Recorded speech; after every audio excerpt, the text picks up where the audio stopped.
Então, nós estamos no capítulo 4, versículo 21 ao 31. Isso, Thor? É isso mesmo. Maravilha.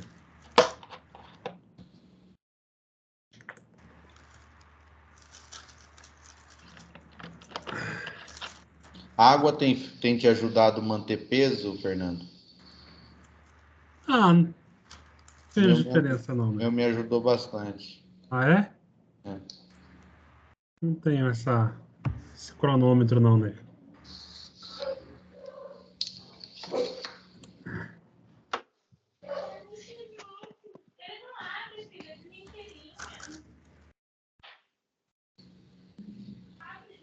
Você quer que alguém leia aí os versículos? Você lê? Alguém pode ler? Se alguém puder Vou ler aqui então, tá? Digam-me vocês, os que querem estar sob a... Ei, só foi eu começar a ler, esse rapaz começou. Quer que eu leia aqui? Santo Deus, vai ler aí que minha esposa está chegando, o pau vai comer a folha aqui. Então vamos lá. Dizei-me vós, eu tô lendo aqui na Almeida 21, tá? Almeida século 21. Dizei-me vós, que quereis ficar debaixo da lei. Não ouvis a lei? Porque está escrito que Abraão teve 2 filhos, uma da escrava, outro da livre. O que era filho da escrava nasceu de modo natural, mas o que era da livre mediante uma promessa. Pois bem, isso é uma alegoria. Essas mulheres simbolizavam 2 alianças. Uma é a aliança do Monte Sinai, que dá à luz filhos para a escravidão. Esta é Agar. Agar representa o Monte Sinai na Arábia e corresponde a Jerusalém atual, pois é escrava com seus filhos. Mas a Jerusalém do alto é livre. E esta é a nossa mãe. Pois está escrito: alegra-te, ó estéril, tu que não davas à luz, e rompe em gritos de alegria, tu que não tiveste dores de parto. Pois os filhos da abandonada são mais numerosos do que a da que tem marido. E vós, irmãos, sois filhos da promessa, à semelhança de Isaque. Entretanto, como naquele tempo, o que nasceu de modo natural perseguia o que nasceu segundo o Espírito, assim também acontece agora. Mas o que diz a Escritura? Expulsa a escrava e seu filho, pois de modo algum o filho da escrava será herdeiro juntamente com o filho da livre. Portanto, irmãos, não somos filhos da escrava, mas da livre. Em primeiro lugar aqui, amados, o apóstolo Paulo, ele está já concluindo a sessão doutrinária da sua carta ao Gálatas, e essa perícope aqui do 21 ao 31, é o seu último argumento para provar a justificação pela graça mediante a fé no lugar da salvação pelas obras da lei. Ele vem fazendo todo esse embate aqui até o capítulo 4 e agora ele vai dar a sua última cartada. Nessa última cartada, ele vai entrar no terreno dos legalistas e vai puxar um exemplo da própria lei do próprio Velho Testamento. E nós podemos ver aqui no versículo 21, ele entrando para esse debate, ele vai dizer: dizei-me vós, que quereis ficar debaixo da lei. Vocês não ouviram a lei? É isso que eu disse. O apóstolo Paulo, ele está entrando dentro do terreno dos próprios judaizantes, né? Paulo está chamando eles para um debate, aqueles que se opunham ao seu ensino e queriam estar sob a lei.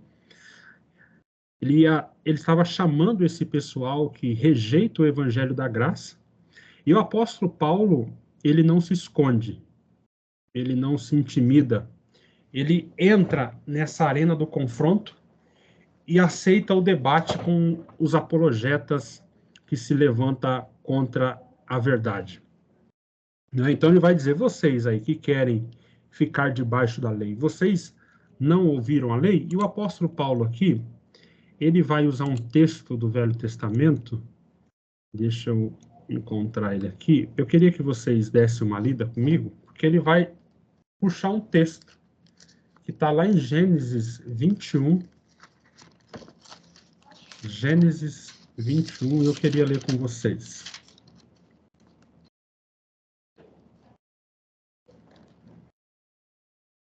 Porque aqui no 22 ele vai dizer, porque está escrito que Abraão teve 2 filhos, uma da escrava, outro da livre.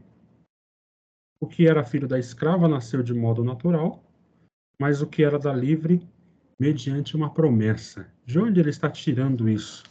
Eu queria que os irmãos abrissem aí, Gênesis 21, de 1 a 12. Se alguém puder ler, seria interessante. Bastante gente, tá? Fernando, responde aí. Perdão que eu perdi o texto que você citou. Tá, Gênesis 21, de 1 a 12.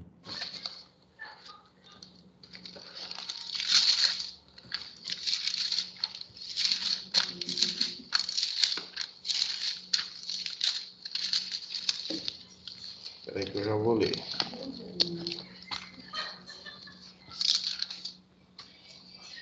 O Senhor visitou Sara, como tinha dito, e cumpriu o que lhe havia prometido. Sara ficou grávida e deu à luz um filho a Abraão na sua velhice, no tempo determinado de que Deus lhe havia falado. Ao filho que lhes nasceu, que Sara lhe dera à luz, Abraão deu o nome de Isaque. Abraão circuncidou seu filho Isaque quando ele tinha 8 dias, segundo Deus lhe havia ordenado. Abraão tinha 100 anos quando lhe nasceu Isaque, seu filho. E Sara disse: Deus me deu motivo de riso, e todo aquele que ouvir isso vai rir comigo. E acrescentou: quem diria a Abraão que Sara ainda amamentaria um filho? Pois na sua velhice lhe dei um filho. Isaque cresceu e foi desmamado. Nesse dia em que o menino foi desmamado, Abraão deu um grande banquete. Sara viu que o filho que Agar, a egípcia, teve com Abraão estava zombando de Isaque.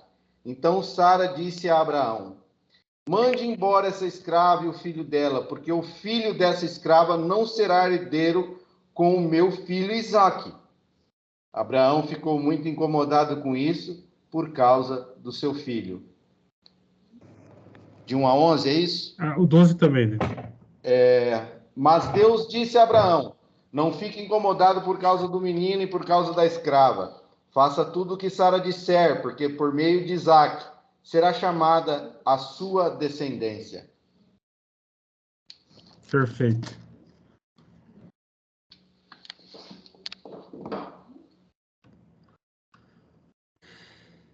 Maravilha.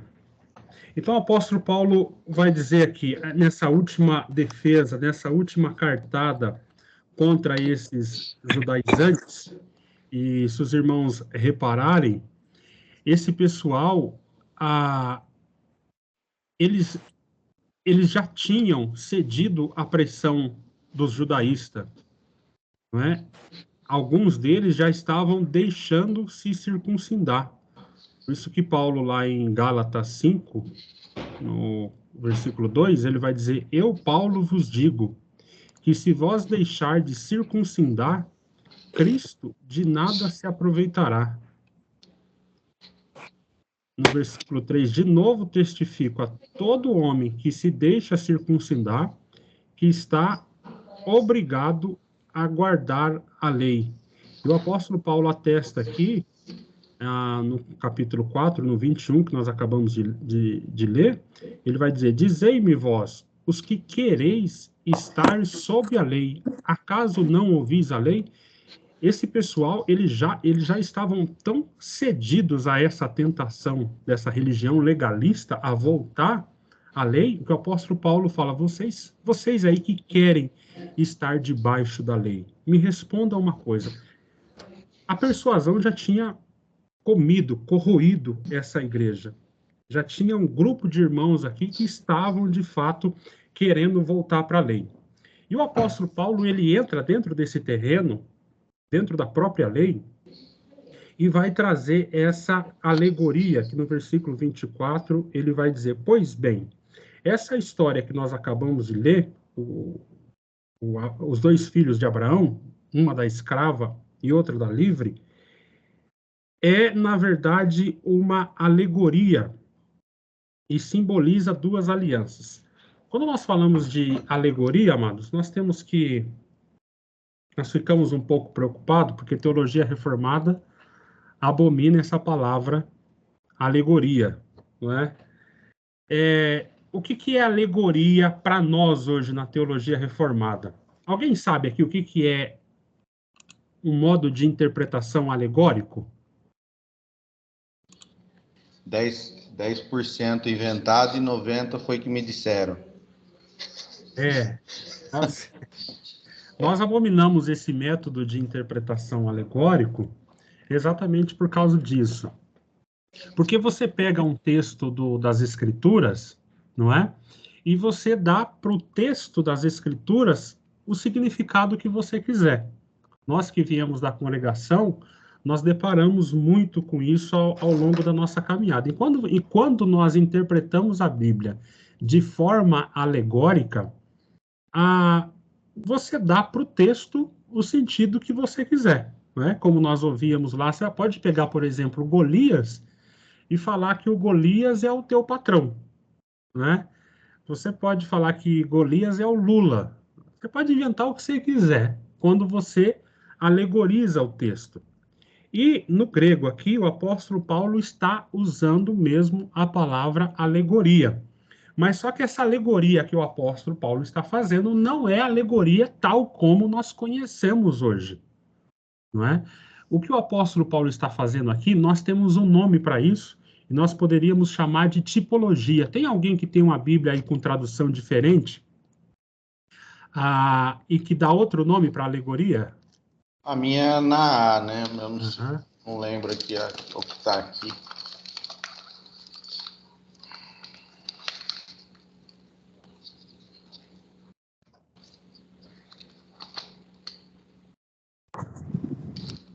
Ô Fer, Oi, Nego.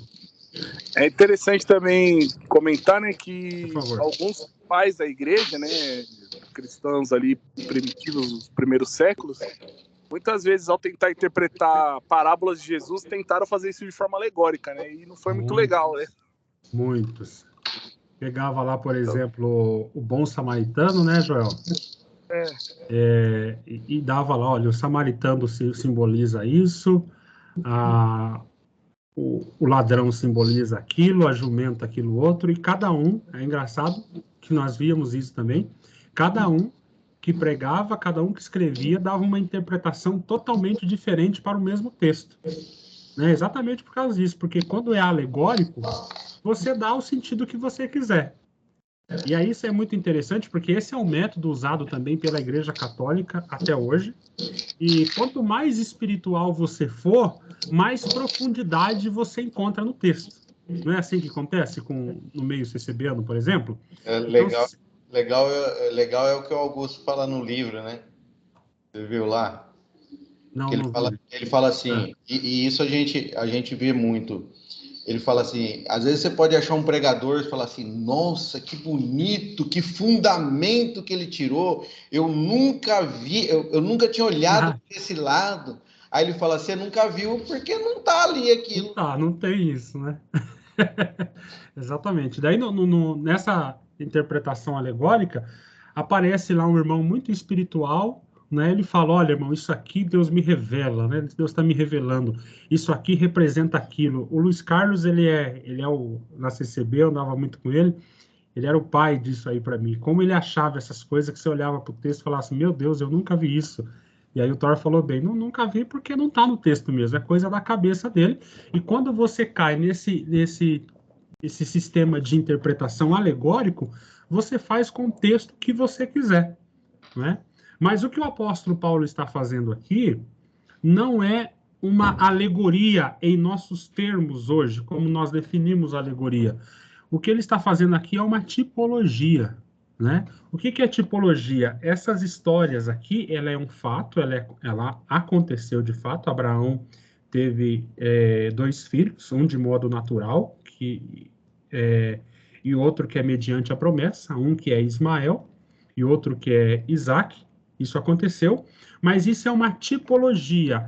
A tipologia, então, ela pressupõe uma história real, e a tipologia, ela simplesmente faz comparação com fatos do presente, né?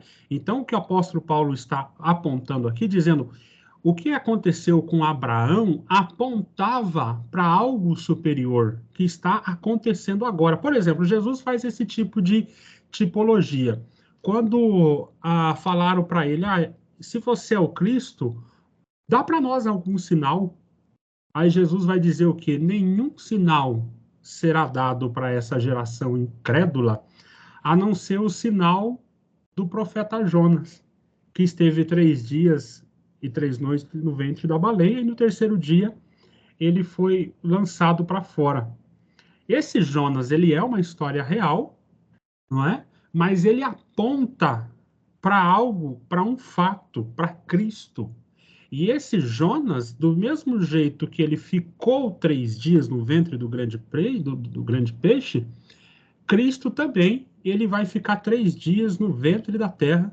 E do mesmo jeito que Jonas cai para fora em terra seca no terceiro dia, Jesus Cristo ressurge dos mortos, né? Isso é uma tipologia, ele está apontando para algo que aconteceria. Já a alegoria, ela não tem essas limitações. Ela interpreta a bel prazer do pregador, né? Qualquer coisa ele aplica à vida das pessoas, com base na sua interpretação, com base na sua imaginação, e prega como se aquilo tivesse correto de fato, e coisa que não tem nenhuma relação com as escrituras. É coisa total da mente do pregador. Alguém ia falar alguma coisa? A NVT traduz para ilustração. Ilustração. Então fica como aí, torna o versículo? Pois bem, isso é uma ilustração. Pera lá. Jesus. Essas 2 mulheres ilustram 2 alianças. Legal. Ilustração é um tipo, daria para entender dessa maneira. Então, só cuidado aqui, pode falar alegoria, sim, porque na escritura está alegoria, mas não confundir essa alegoria aí de Gálatas com o método alegórico e você querer imaginar, mas o apóstolo Paulo, ele alegorizava a Bíblia. Não, o apóstolo Paulo não, ele nunca usou da alegoria dos nossos termos. O que ele está mostrando, isso a Bíblia faz, né? E claro, ele é apóstolo, mesmo que se fosse uma alegoria, ele poderia fazer, porque ele é autoridade, mas não é isso que ele está fazendo, ele está fazendo uma ilustração, uma tipologia. Beleza, pessoal? 22. Então, por que está escrito? Abraão teve 2 filhos, uma da escrava e outra da livre. Por que o apóstolo Paulo ele vai trazer essa história aqui de Gênesis 21? Porque o debate aqui é de um pessoal, todo o debate nós vimos aqui, vocês viram até o capítulo 4, é esse grupo de judaizantes, né, de falsos irmãos, que estão pervertendo e que estão deturpando o evangelho de Cristo. E como eles estão pervertendo? Eles estão fazendo acréscimos à mensagem. Nós falamos muito sobre isso, mas nós nunca vamos cansar de repetir. Essa mensagem, essa notícia, na sua pureza, ela é o poder de Deus para nos salvar. Gente, gravem uma coisa: o Evangelho, o que é o Evangelho? É a notícia. Notícia é o quê? É um fato que aconteceu. Nós, como embaixadores de Jesus Cristo, isso é muito sério, como embaixadores de Jesus Cristo, nós não temos uma mensagem nossa para dar para ninguém. O embaixador, ao estar numa nação que não é a sua nação, por isso que ele é um embaixador, ele não tem uma mensagem dele, ele não pode chegar e falar alguma coisa em nome do rei, sendo que o rei não mandou. Tudo que o embaixador fala é aquilo que o rei mandou ele falar, não é? E vocês podem perceber que Cristo, enquanto ele esteve ali com os seus discípulos, muitos milagres que ele fazia, ele chamava os seus discípulos e falava assim: vocês viram essas coisas que eu fiz aqui, vocês não contam para ninguém. Ele curava um leproso, um endemoniado, ele falou: ó, vai lá, se mostra para o sacerdote, mas não conta para ninguém. Ele ressuscitava defunto e dizia: ó, entra comigo aqui, só Pedro, Tiago e João, e o que vocês viram, vocês não contam para ninguém. Porque o objetivo de Cristo não era fazer um marketing, né, na intenção de que cativasse a mente, os interesses pessoais de homens por causa de pão multiplicado, de curas e algo do tipo. Ele não tinha esse interesse. Ele não tinha esse interesse. O interesse do filho era glorificar o pai. E ele confiava. Até, eu vou abrir esse parênteses aqui, Thor, se você me permite. Deixa eu ver se eu encontro aqui. Se você estiver a Bíblia aí, abre aí para mim. Eu estou dando uma volta aqui já, porque eu creio que faz algum tipo de ligação.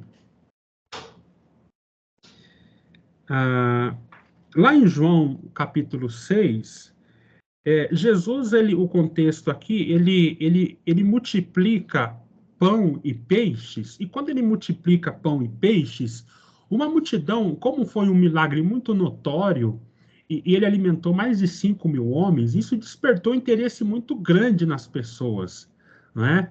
E a ponto dessas pessoas, assim, se animarem mesmo, aconteceu um avivamento, parece que está acontecendo um avivamento, assim, de um dia para o outro.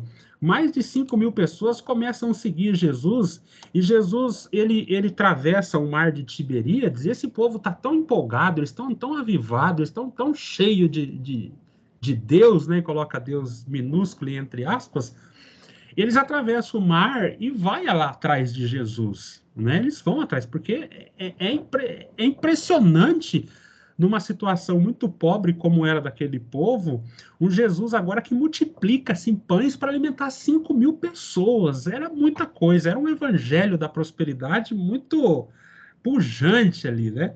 Então o pessoal se empolga com tudo aquilo e eles atravessam os mares. Ele atravessa o mar, pega as canoas, atravessa o mar de Tiberíades e encontra Jesus, né? Encontra Jesus.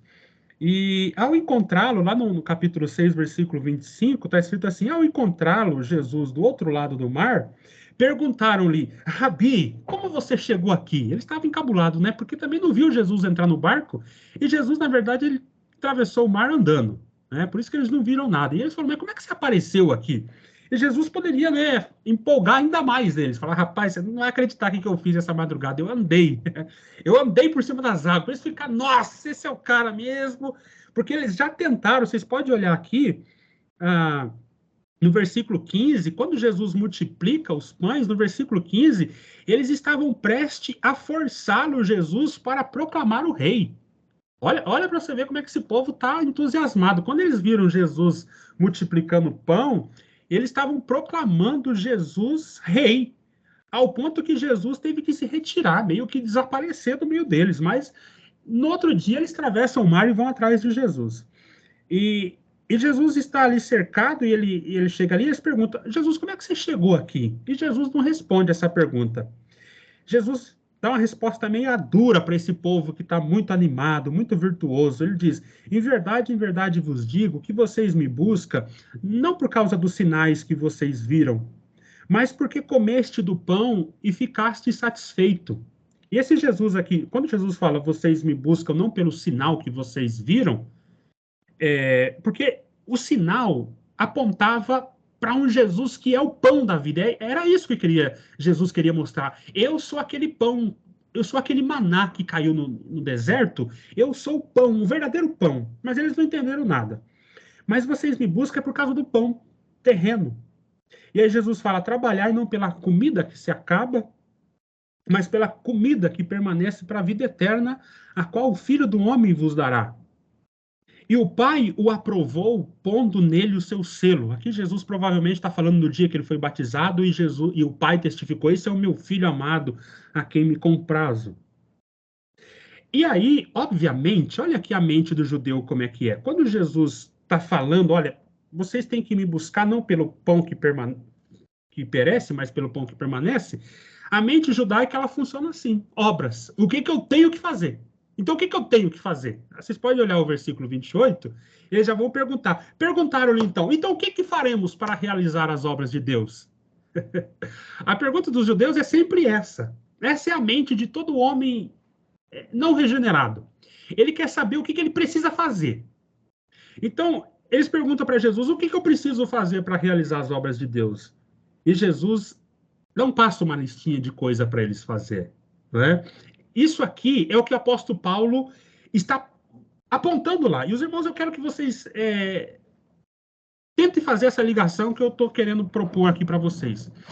Os judaizantes, esses fariseus, eles estão perguntando, o que nós temos que fazer, então, para realizar as obras de Deus? A resposta de Jesus é, a obra de Deus é esta, que creiam naquele que ele enviou. Jesus não está falando para eles uma lista de coisas que eles têm que fazer.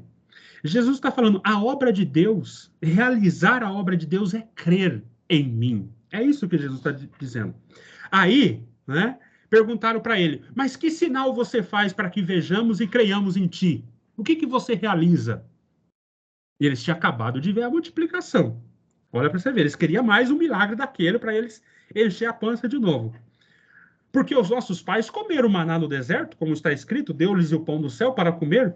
E Jesus respondeu, em verdade vos digo, não foi Moisés quem vos deu o pão do céu, mas o meu Pai é quem vos dá o verdadeiro pão do céu. Jesus está falando que é ele mesmo. Porque o pão do céu é aquele que desce do céu e dá vida ao mundo. Jesus está chamando a atenção a ele. Eu quero que vocês creiam em mim. E eles disseram, Senhor, dá-nos sempre desse pão. Eles não entenderam. Não estão entendendo nada que o pão é o próprio Jesus. Eles estão pensando no pão de ontem. Jesus lhe respondeu, eu sou o pão da vida. Aqui tem esse a primeira vez que Jesus faz essa declaração maravilhosa, né? Eu sou o pão da vida. Quem vem a mim jamais terá fome. E quem crê em mim jamais terá sede. Mas olha o versículo 36. Mas como já vos disse, vós me tendes visto. E mesmo assim, vocês não creem. Olha aqui que coisa impressionante, amados. É frustrante. Até esse versículo 36 é frustrante. Porque Jesus, ele tem um ministério, ele veio salvar, ele faz milagres notórios, todo mundo vê, mas ninguém, absolutamente ninguém entendeu nada. E eles estão fixados no pão de ontem. Mas faz o pão, mas cadê o pão? Dá de novo aquele pão. E Jesus está falando, eu sou o pão, não, mas eu quero o pão. Mas que sinal que você... Não entenderam nada. Nada. Jesus poderia parar aqui o ministério dele e falar assim, pai, leva embora de volta. Esses caras não vai. Não vai, é muita burrice demais, é muita incredulidade demais. Olha, pai, vamos parar por aqui? Esse negócio, morrer por essa estupidez de gente aqui não dá certo. Irmãos, se nós temos uma mente, e eu quero que vocês tenham o texto que nós lemos aqui em Gálatas, porque é disso que o apóstolo Paulo está falando, se nós temos essa mente que a salvação é por obra, é por entender com o nosso intelecto que Jesus é o Cristo, é o pão da vida, é o caminho, é a porta, é a vida, é a verdade. Se isso depende de nós, tá tudo enrolado, acabou, ninguém entendeu nada, mesmo vendo milagres, eles não entenderam nada. Mas por que Jesus não está decepcionado? Porque Jesus não confia neles. Jesus não está confiando no livre-arbítrio deles, nas obras dele, na capacidade deles de entender alguma coisa. A confiança do filho está inteiramente no pai. Olha o versículo 37. Jesus vai dizer, todo aquele que o pai me dá, virá a mim. Você vê, eles não entenderam nada. Mas Jesus está falando aqui de um jeito, e Jesus não está preocupado em fazer vocês entender. Vocês não vão entender, vocês não podem. Não é o teu esforço, não é o teu intelecto, não é as tuas obras. Todo aquele que o Pai me dá virá a mim. E de modo algum rejeitarei quem vem a mim. Quem vem a mim? Somente aquele que o Pai me der. pois desci do céu não para fazer a minha vontade, mas daquele que me enviou. E a vontade daquele que me enviou é esta, que eu não perca nenhum de todos os que ele me deu, e eu ressuscitarei no último dia. Essa é a confiança de Cristo. E é exatamente disso que o apóstolo Paulo ele está tratando.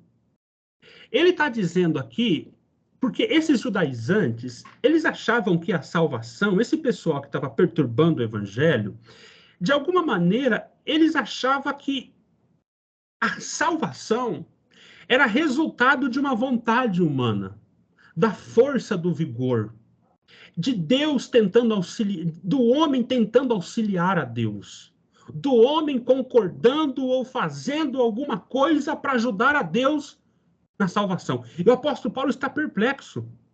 Vocês não entenderam absolutamente nada. A salvação é Deus, é o evangelho de Deus, que é Cristo encarnado, morto, crucificado, ressuscitado. É essa história que é o poder de Deus para salvar.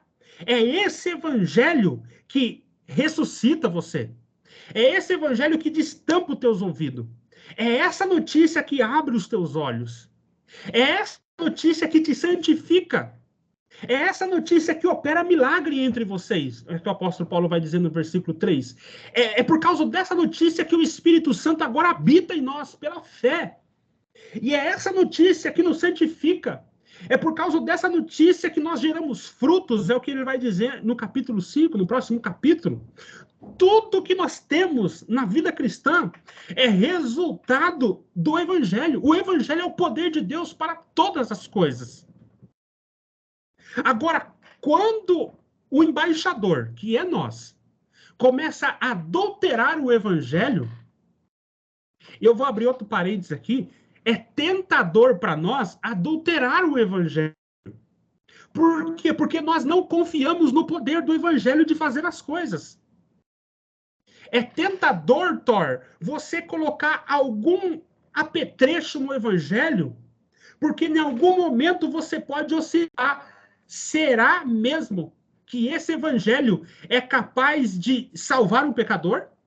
Aqui nas igrejas da Galácia, a grande pergunta é: será mesmo que esse evangelho é capaz de santificar a igreja?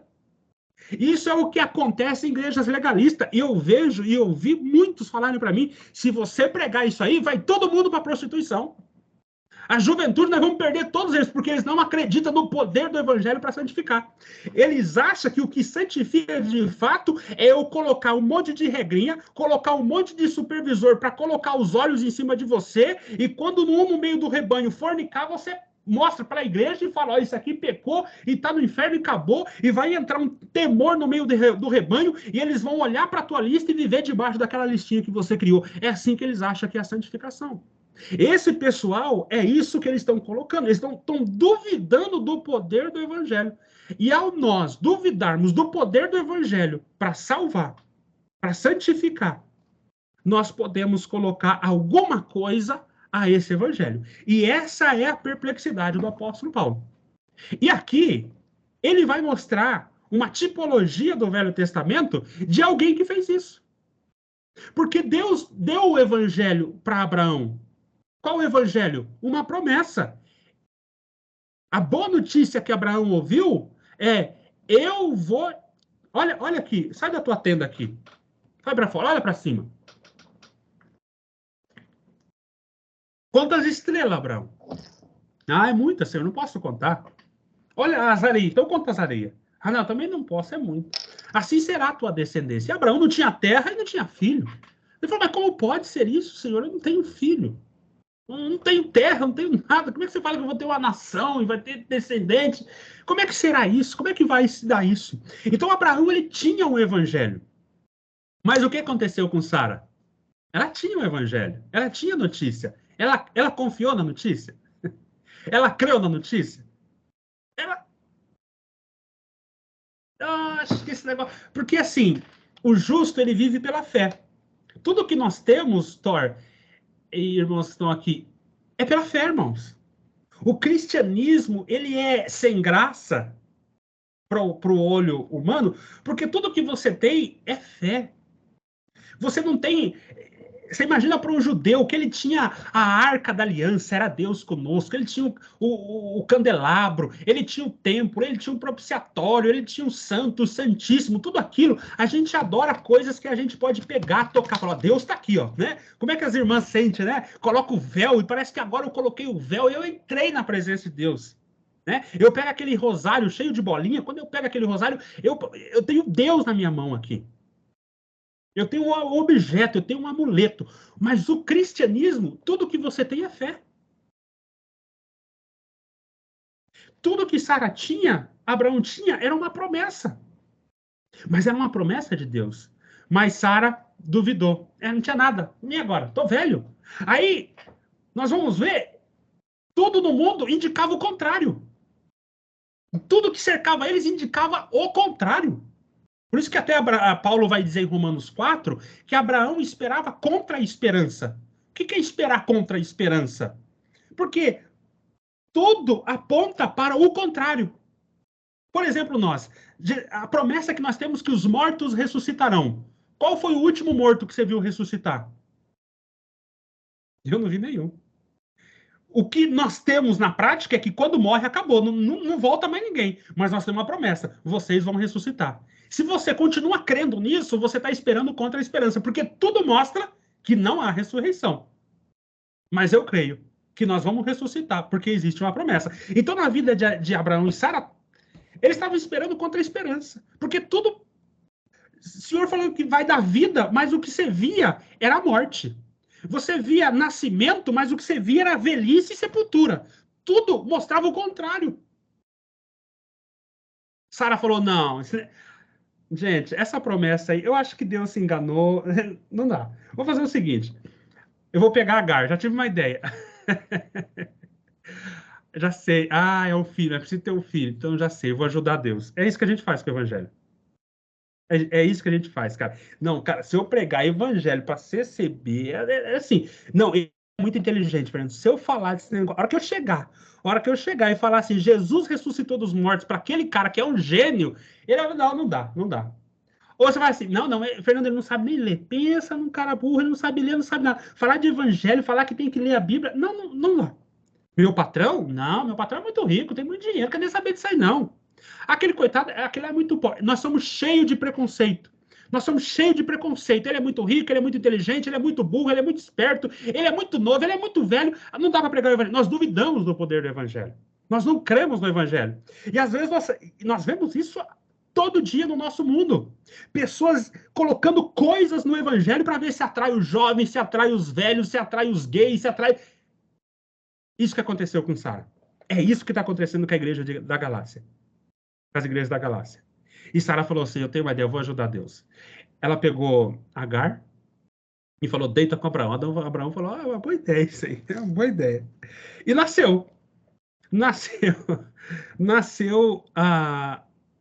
Ismael. Ah, bom. Quando chegou o tempo da promessa, de cumprir a promessa. Irmãos, o ventre de Sara é uma sepultura. O ventre de Sara é uma sepultura. Quando a Bíblia fala amortecido, o ventre de Sara já estava amortecido, o sentido é esse, é uma sepultura. Não sai nada de lá. Mas esse é o poder do evangelho. Esse é o poder da promessa. Esse é o poder da palavra de Deus. Eu faço brotar vida na sepultura. É isso que eu vou fazer. E nasce esses dois meninos aqui. Quando Ismael está com 17 anos, nasce o Isaac. Velho, né? Sara, velha. E por que Paulo está trazendo isso aqui? Estou até fora do versículo. Por que Paulo... Ele teve dois filhos. Uma da escrava e outra da livre. O que era filho da escrava nasceu de modo natural. O que é de modo natural? Na vontade humana. Na força do vigor humano. Na Sara tentando auxiliar a Deus. No Abraão duvidando da promessa e concordando. O pai da fé É o pai da fé, ó, para você ver como é que é. Se não é graça somente para não saber. O pai da fé, o nosso representante de fé, duvidou do evangelho. É isso, é os heróis da fé que nós temos. É só a graça mesmo, é, Thor? O filho natural representa o que o homem faz. A força humana. A capacidade humana. Quando Isaac nasce, tá lá. Isaac faz uma festa para Isaac. Vamos comemorar o nascimento de Isaac, a festinha do Isaac, porque ele se circuncidou, tá com 8 dias, já começou. Ismael olhou, o filhinho do papai aí. Por quê?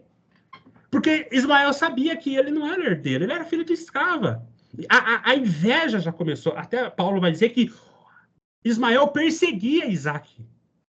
Ele olha para Gênesis e vê Ismael zombando de Isaac como se fosse uma perseguição. Ele começou a perseguir.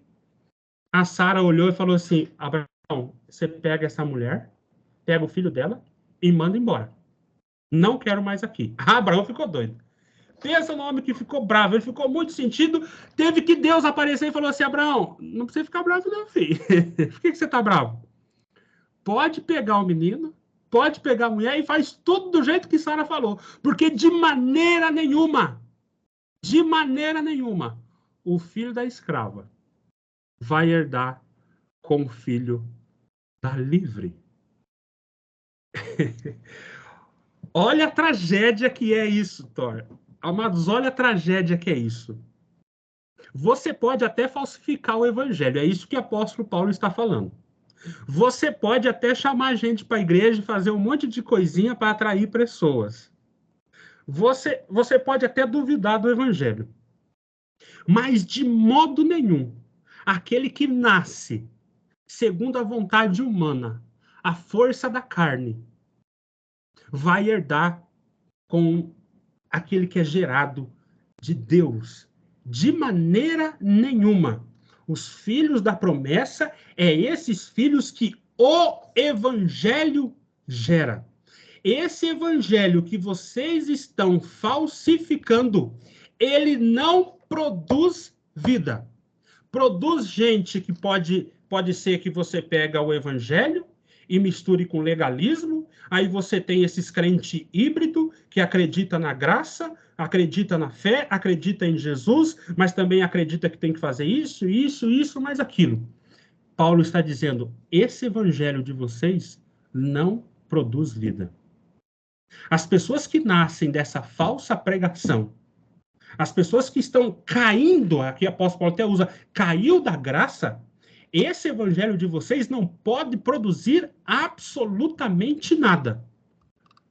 O que vai herdar é aquele que nasce. Aí o filho, o Isaac. E quem que é o Isaac? É aquele que nasce na velhice de Abraão e de Sara. Ou seja, não tem mão humana. Não é por causa do vigor de Abraão. Não é por causa do ventre de Sara. Não é por causa da vontade da carne. Não é por causa da força humana. É Deus que está fazendo. Os filhos de Deus, os filhos da promessa, é aqueles que foram gerados pelo poder de Deus e são mantidos na graça pelo poder de Deus. Abraão e Sara é o exemplo de que o homem não pode fazer absolutamente nada. E o que o apóstolo Paulo está trazendo aqui para nós é esse evangelho que nós pregamos. E esse evangelho que é loucura para vocês, os judeus, que é um escândalo para o grego, esse evangelho é o poder de Deus. E só pode ter vida, e só pode ser herdeiro de Deus aquele que nasce desse evangelho. Esse evangelho híbrido, misturado, que é um falso evangelho, pode ter uma multidão. Eu não duvido disso. Ismael também será uma descendência.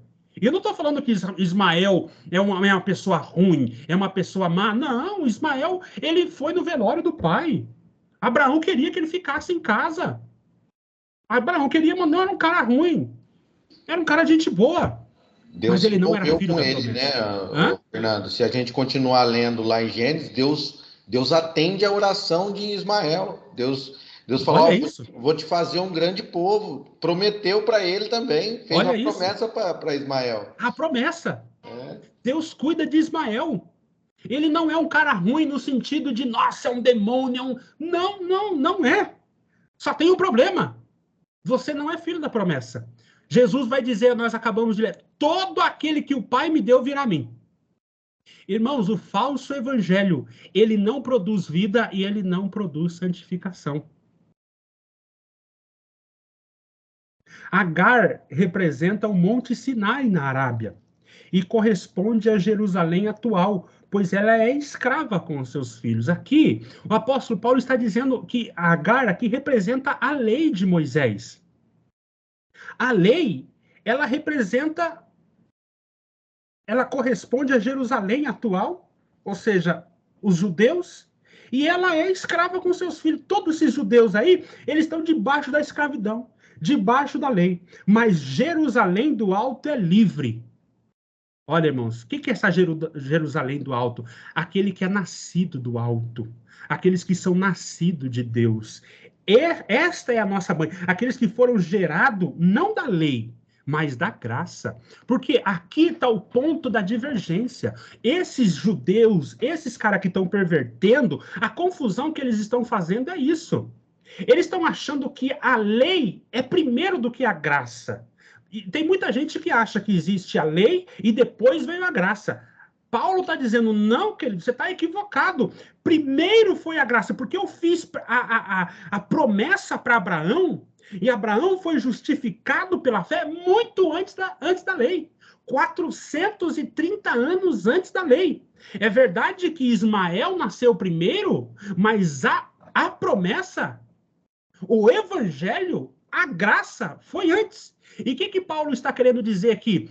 Antes de existir o pacto das obras, antes de existir o pacto da lei mais para frente, já houve um pacto da graça na eternidade. Nós não nascemos da lei. Nós não nascemos do fruto do pacto da lei. Nós somos gerados do alto. Nós viemos de um pacto da graça. É por isso que o apóstolo Paulo vai dizer, aos que predestinou, e ele nos predestina antes da fundação, ele nos elegeu por graça. E esse pacto da graça é muito anterior ao pacto das obras, ou ao pacto da lei. Deus nunca houve na mente de Deus um projeto de salvar o homem através da lei, aí não deu certo, ele resolveu mandar a graça. Todos os que são salvos por graça, e não pela lei. A lei não foi dada para salvar. E se você acha que a salvação está na lei, você é filho da escrava. A lei, ela só é, Paulo vai colocar aqui mais para frente, não sei se é para frente ou para trás, ela é um aditivo, né? Ela é incorporada na graça apenas para mostrar que você é um pecador. É apenas para dar brilho para a graça e dizer, olha, a lei veio piorar a minha situação e veio mostrar que se não existir um pacto da graça anterior, não tem o que eu me fazer. O meu ventre é morto, eu sou velho, não pode gerar nada em mim. Eu sou absolutamente morto. Se o evangelho, se Deus não produzir alguma coisa, eu sou absolutamente estéril. Eu não posso dar luz, eu não posso fazer nada. E Deus vai dizer, alegra-te, ó estéril. E tu que não dava luz, irrompe em gritos de alegria. Por isso que o nome de Isaac significa alegria. Sara riu quando ele nasce, todas vão rir de mim. Isaac é alegria. É isso que é o evangelho, é as boas novas, esse pacto da graça, que é anterior à lei, é isso que Paulo, esse é o ponto do apóstolo Paulo, anterior à lei só veio para mostrar que você precisa da graça.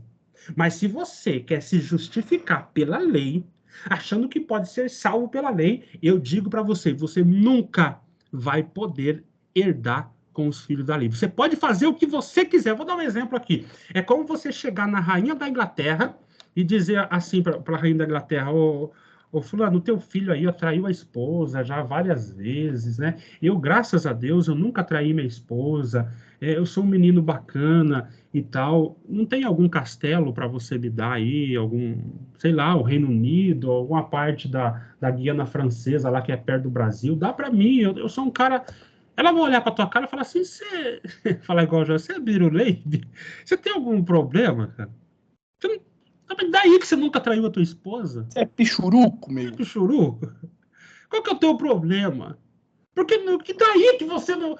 É isso que o apóstolo Paulo está falando, você não tem herança, pode pegar tuas malas, é isso que Deus fala para Abraão, pode pegar, ele não vai herdar nada. Você que cumpre a lei, você que faz essas coisas, apóstolo Paulo está falando, você pode fazer o que você quiser, guardar sábado, guardar não sei o quê, guardar não sei o quê. Deus vai olhar para tua cara naquele dia e falar assim, eu não te conheço, querido. Ah, não, mas em teu nome eu fiz, eu fui, eu falei. Nunca vi falar em você. O meu pai não me deu você para mim.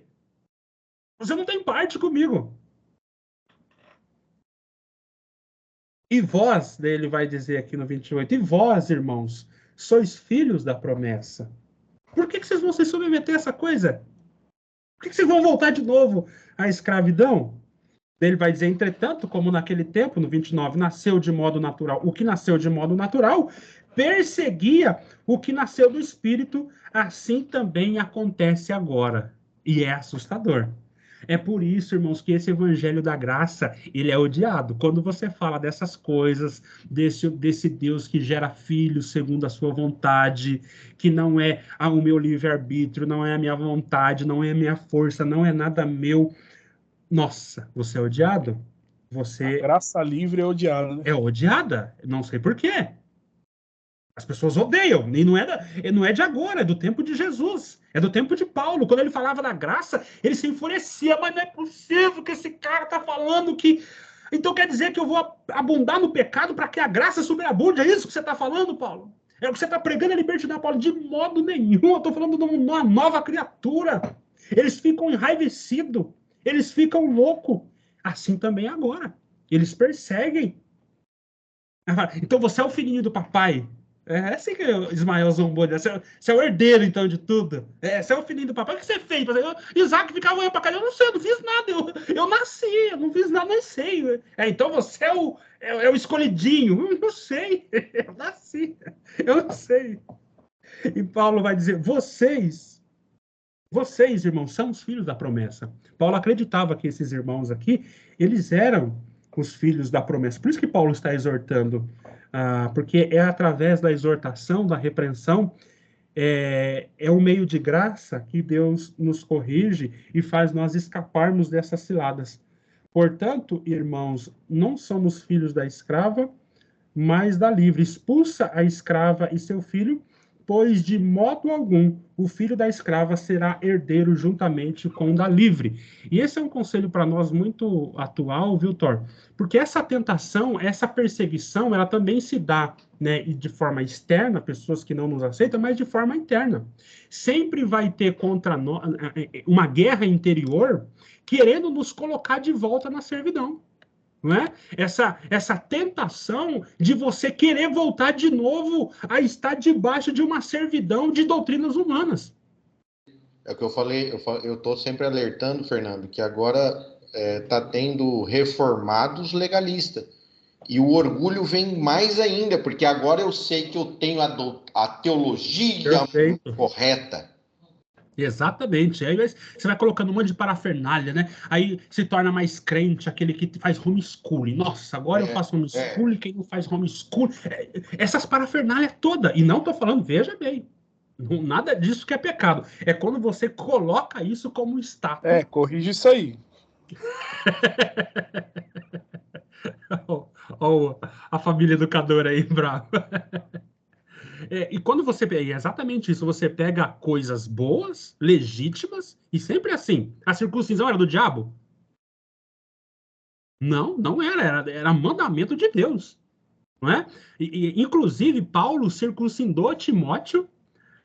Por quê? Porque não estava em jogo o evangelho. Falou, olha, você vai ter mais, o evangelho vai ser mais propagado no meio daquele povo, Timóteo, se você circuncidar, você vai ter mais entrada. Mas Tito, Paulo não deixou circuncidar. Por quê? Porque o que foi colocado em jogo foi o evangelho. Falou, se você não circuncidar, você não pode ser ministro do evangelho. Paulo falou, não vai se circuncidar. Você vê, o apóstolo Paulo vai dizer, circuncisão ou não circuncisão, não é coisa nenhuma. Não muda nada. Mas quando você fala, se você não se circuncidar, você está perdido, o apóstolo Paulo fala, não vai circuncidar. É tipo assim, ó, Fernando, se você for...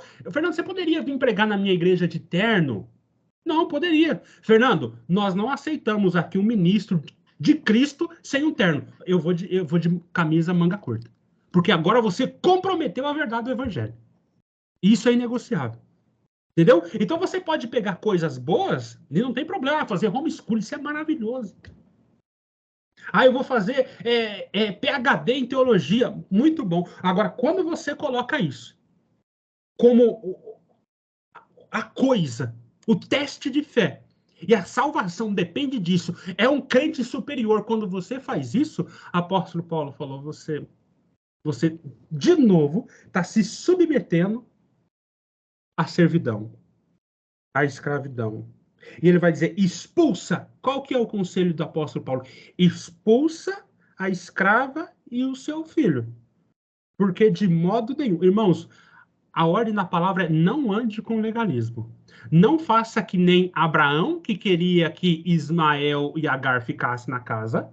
E não faça como os Gálatas, que queria juntar cristianismo e judaísmo. Não faça isso. A ordem da palavra é expulse isso. É Cristo e Cristo somente.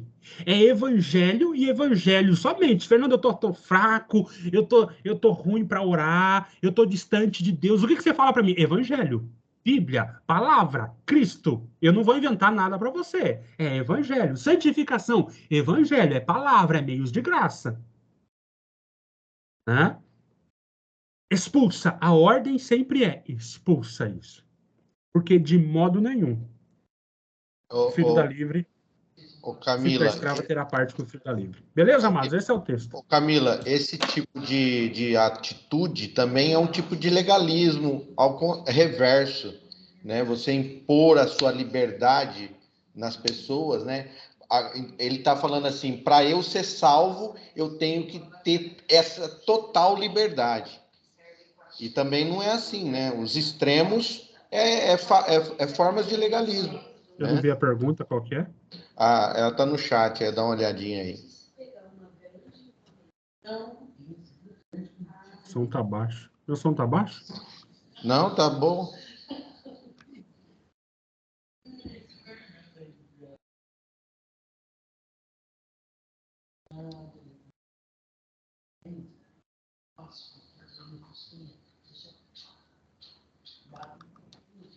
Ah, entendi. Tem isso também. Tem isso também. Por exemplo, a minha mãe, né? A minha mãe, ela vai morrer usando saia. Uma senhora de 60 anos. Não vai, nego. Entendeu? Não vai. Mas e daí? Ela compreendeu o evangelho. É o estilo de vida dela e tal, tal, tal. Eu sei que aquilo não é legalismo. Eu sei que o problema é, olha, se eu não tiver de saia, Deus não vai ouvir minha oração. Isso é grave. Isso a pessoa tem que olhar para dentro dela. Se eu não tiver de saia, Deus não fala comigo. Eu não posso falar com Deus. É uma coisa. Agora, o estilo da minha mãe é saia. Não, agora você é reformado, nós vamos colocar a calça em você. Isso é outro tipo de legalismo, com certeza. Chegou uma irmãzinha na nossa igreja há uns tempos atrás, e ela, aquele estereótipo total, né, de CCP e tal, e ela falou assim, irmã, eu não consigo ainda usar calça e tal. Falou, mas olha que lindo que você tá, né, tá ornado, nenhum problema. Né? Top. Aos poucos ela foi se desacostumando daqueles... Sim, é uma questão mental, cara. Não tem esse problema, não. Se alguém impor nisso em você, Camila, essa pessoa é legalismo reverso também. É legalismo do mesmo jeito. Tá Legalismo. bom? Gente, legalismo se apresenta, que nós estamos falando aqui do nosso contexto CCB, mas ele aparece das maneiras mais belas possíveis. Mais belas possíveis. Como eu estou falando aqui do meio reformado, que o Thor falou. É um grande perigo. É um grande perigo. Nosso coração, ele é idólatra. Calvino dizia, nosso coração é uma fábrica de ídolos. Nós fabricamos novos ídolos. Nós continuamos pecadores. Você vem para uma teologia saudável e esse Ismael, essa Agar, está lá, convidando você para, de novo, se submeter. Olha a igreja de Gálatas. A igreja da Galácia foi fundada por Paulo. Quem plantou as igrejas da Galácia? Antioquia, Derbe, Icônio, Pisídia? Paulo. Tão depressa, Paulo vai dizer, tão depressa. Vocês estão saindo do evangelho para um outro evangelho. é a igreja que Paulo fundou. Imagina nós aqui. Então, nós nunca podemos abaixar a guarda, nem para o legalismo e nem para o liberalismo, para a libertinagem, que é a carta de Judas. Tá? Nós não estamos livres disso. Não é porque você foi para uma igreja bíblica que você vai baixar a espada. Né? Nós temos que lembrar que Satanás conversou com Adão no jardim de Deus, no jardim do Éden. Pelo contrário, né, Fernando? Por exemplo, agora já não resta mais nada, meu amigo. Ainda lá você estava no engano, existia uma possibilidade aqui de conhecer o verdadeiro evangelho. Agora você conhece. Não tem mais nada além disso. Mais nada além disso. Não tem fase 3, não. É o que o escritor de Hebreus estava falando para Hebreus. Se vocês... na lei, enquanto você estava a lei, tinha a esperança do evangelho. Agora chegou o evangelho, meu irmão, acabou. Não tem outro sacrifício, não tem mais nada. Se apeguem a isso. Sejam diligentes a tão grande salvação, porque não tem outra morte, não tem outro Cristo, não tem mais nada. E é isso aí. Isso aí. Você finalizou... Elias, estão digitando. Se vocês quiserem falar, gente, só colocar o som aí, não é, Thor? Só ligar o microfone aí e profetiza que não escreve. Tem uma turma aqui, ó. Vem cá para o pessoal ver quem tá. Olha aqui o curso hoje, ó. Aí. Isso é o Filipão aí. E aí, mano? Opa! Amanhã é feriado em Rio Preto. Campinas também. Ah, é? Top demais. Ô, Thor. Não, só queria comentar aqui, né? Eu acho que todos esses últimos capítulos vêm enfatizando a superioridade da graça, né? Mostrando a grandeza e como é uma obra sobrenatural, né? Porque para o judeu que viveu a vida toda e tem toda uma raiz de tradição, de obediência da lei, receber a graça é algo, né? Como o Fernando acabou de falar ali, que foi escrito aos Hebreus, tipo, chegou Cristo, cara, acabou. Você precisa agora depositar a tua confiança nele. Exatamente. E pronto. Só como que isso é difícil, o cara tem toda uma raiz ali de legalismo, de judaísmo, tudo muito forte. E para uma pessoa que não conhece, também, que é um gentil, que não tem nenhuma cultura judaica, nada, ele conhece o evangelho também, a cultura, né, da época, ou as nossas de hoje em dia, do mundo, também tem uma espécie de salvação por obras, ou salvação por esforço embutido. Todo mundo. Né?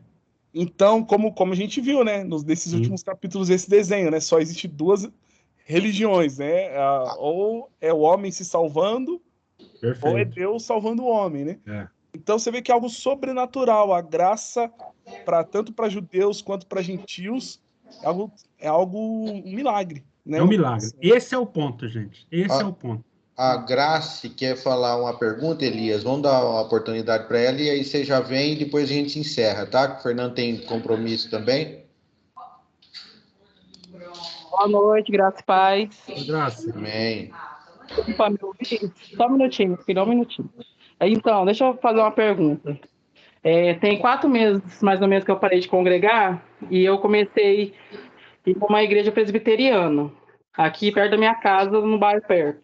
Só que o pastor, ele é muito avivado, a ponto de parar o domingo agora e falar assim, Deus me mostra que tem um apertado, que está com o coração aflito, acalma o coração. Mas antes disso, ele já tinha feito outras coisas que eu fiquei com a orelha muito em pé.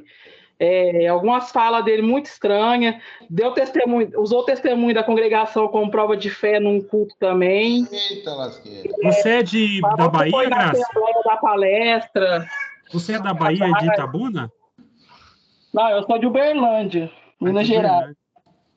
E a igreja presbiteriana que você foi, é a igreja presbiteriana do Brasil ou é renovada? Não, é do Brasil, e ela é tão engraçado que o Hernando Dias Lopes veio fazer um evento, e ele estava junto com o Hernando Dias Lopes o tempo todo no evento. Eu não entendi até agora o que está acontecendo. Mas assim, eu conheci outra igreja bíblica, eu conheci uma presbiteriana central, que ela realmente é bíblica, dá para ver que é bíblica, só que é mais longe da minha casa, então para mim é mais perto. É mais perto da Bíblia? É melhor. Ela é mais longe da sua casa, mas é mais perto da Bíblia, né? Então, cai fora, Graça, sem pestanejar. Cai fora. Nem pense. Eu fico um pouco... É ruim porque a gente, igual eu moro num bairro onde só tem igreja pentecostal e neopentecostal. Essa desgraça tomou conta. Só que os irmãos que eu conheci dessa igreja que eu tava indo, da presbiteriana, eles são muito amorosos, sabe? É pouquinho irmão, porque a igreja é pequenininha. É uma igreja começando agora. Só que não compensa, né? Não. Na nossa triagem que a gente faz aqui, vem muita gente perguntando para mim aonde congrega. Eu pego a cidade, vou achar as igrejas, eu entro no Instagram, entro no YouTube, vejo as pregações, para depois colocar essa pessoa em contato lá. Porque não é porque é a igreja presbiteriana, não é porque é a igreja batista, não é porque é outra. A gente tem que ver o que está sendo no dia a dia ali. Né? Então, para isso, nós temos que congregar. Congregar não é pecado, gente. Vai lá, vê como que está e não se preocupem com isso. Mas se preocupem em sair desses lugares. Mas vai lá, vê como é que é e o Espírito Santo vai guiar vocês. E as Escrituras. Corre de profetada. Eu queria fazer um comentário bem corroborando com isso que o Thor está falando, porque a gente veio para a CCB com essa ideia de tipo, aqui é o caminho, é a graça, é o caminho que leva ao céu. Cheguei no porto da salvação, no caminho. Então, quando a gente conhece o evangelho, muitas vezes em busca de uma igreja bíblica, a gente vai no sentido de tipo, putz, eu preciso dar uma acertada agora, porque eu tava na graça, então agora eu preciso achar a igreja. Não tô dizendo que quero errar mais. Graça, obviamente, né? É o que ela comentou, mas um alerta para os irmãos no sentido de que tenha o coração aberto, a mente aberta para entender que, cara, a gente tá num país que é muito difícil ter igrejas bíblicas, igrejas sérias, infelizmente, e a gente precisa investigar. Precisa ir lá, congregar 1, 2, 3 vezes, conversar com os líderes, entender e procurar uma igreja mais perto da Bíblia. Né? O Franklin Ferreira falou que o cristianismo no Brasil talvez esteja chegando agora. Muito forte isso. Né? Para colocar o menino em contato com a igreja, o Joel participou comigo da reunião. Nossa. Nós falamos com o pastor. Foi todo processo, né, Thor? Foi todo o processo. Ô, Elias, fala você aí, meu querido. Já até foi falado aí. Pra gente não chegar, a gente conversou, Thor, esses dias sobre a gente não ir pro outro extremo também, né? Tava conversando aquele dia, né? Porque se a gente for pro outro extremo, a gente caiu em outra bolha. Qual extremo? O extremo do legalismo, achar que as igrejas que a gente está indo hoje em dia, reformada, ela é a melhor, ela faz isso, faz aquilo, e a congregação não faz, ou aquela igreja não faz, entendeu? A gente cai no outro extremo e cria uma bolha de legalismo igual, né? A gente tem que pregar o evangelho, assim, olhando que é Jesus Cristo ali. Nossa, você usa calça... Se começar a olhar a igreja, aí você cai em outra bolha. Você cai em outra bolha. Você usa calça social com chinelo, pelo amor de Deus. Fernandão, faz um agradecimento para nós aí, agradecendo tudo. E Deus seja louvado aí. Queria só fazer um comentário, perdão. Só se for o Joel. Não, só para ficar bem... Deus abençoe, Elias. Isso é importante. Igreja reformada não salva, não é o caminho que leva ao céu, não é a estrela, né, que guia o caminho, não é a estrela. Né? Não é a estrela da manhã. Eu acho que é importante a gente enfatizar que uma igreja confessional, que é uma igreja realmente, né, que tem uma confissão de fé reformada e que segue isso, que leva a sério os documentos, que leva a sério a Bíblia, a palavra de Deus, é sim muito melhor do que uma igreja pentecostal ou até uma igreja tradicional, né? Então, só para a gente separar isso. Então, tem que ter esse entendimento. Por exemplo, eu tô com um caso aqui de um amigo que, cara, conheceu o evangelho e não tem igreja reformada na cidade dele.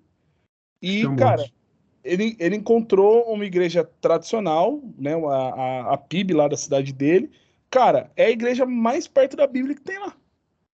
Entendeu? Então, louvado seja Deus. Vamos confiar no Senhor e direcionar ele para a igreja, que é melhor ele estar congregado, né, do que ser um desigrejado. Eu falo para todo mundo aqui que eu aprendi a ser crente quando eu saí com irmãos arminianos, mas ali, sabe, naquele amor pelo evangelho, do ensino, do pastoreio, né, da comunhão, da verdadeira comunhão. Rapaz do céu, pelo amor de Deus. Vamos lá, gente. O irmão de fora aí que está nos visitando hoje faz a derradeira oração. Tá bom. Pai, muito obrigado por esse dia, muito obrigado por esse encontro. Como é bom estar em torno da tua palavra, Pai. Não existe outra maneira para nós crescermos em santificação, em deleite,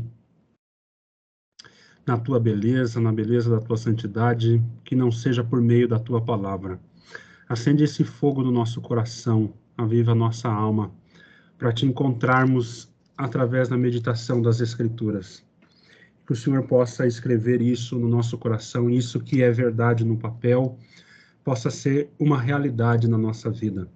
Nos capacite, Pai, a expulsar todo o legalismo, porque jamais obras da nossa mão, realizada pelo nosso esforço, a parte de Cristo vai herdar alguma coisa. Mas é o Evangelho, Pai, é o Evangelho que irá produzir em nós o fruto do Espírito que glorifica o teu nome.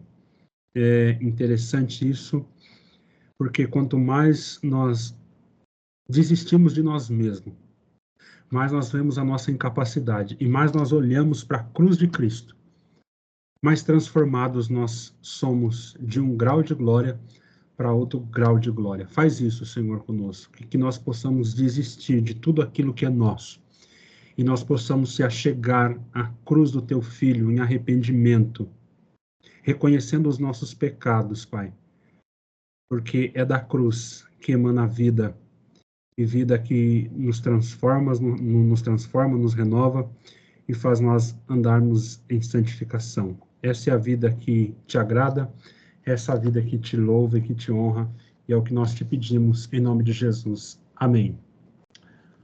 Amém. Amém, amados. Deus abençoe.